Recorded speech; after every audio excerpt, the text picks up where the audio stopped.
My name's Ray Monde. I'm a paper artist, so I tear things up and stick them down.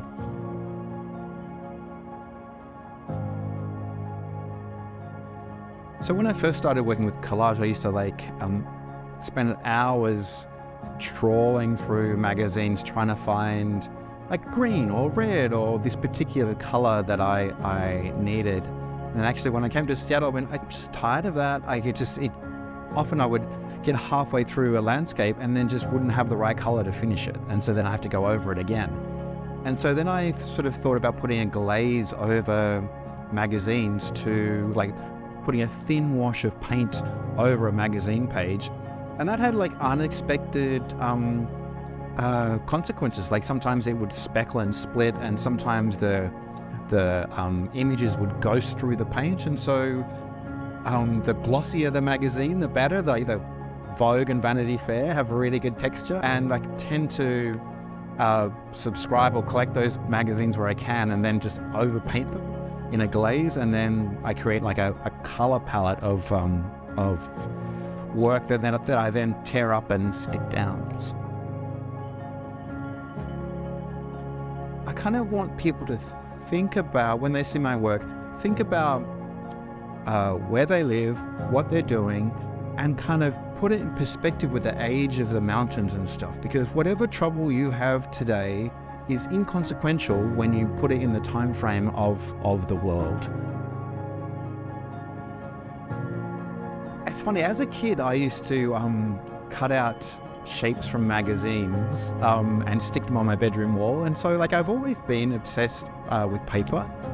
Because I grew up on a cattle farm and I wasn't very practical, if I did something wrong, my brothers would say, go inside and cut out shapes. And so it was this thing, it was my safe space of creating images and out of paper. So that was when I was really, really little. And so then sort of the tactile nature of paper sort of led me into a career in advertising, where I was doing direct marketing. So that again was all about paper samples. And one day, in sheer frustration, I had a terrible day at work. I came home and went, I have to do something else other than advertising. And so I tore up some of the ads from the magazines that I had and just created something new out of it. And that rebirth of taking my current or my old advertising life and then turning it into something new was the spark to start creating collage. So there's been this obsession with paper.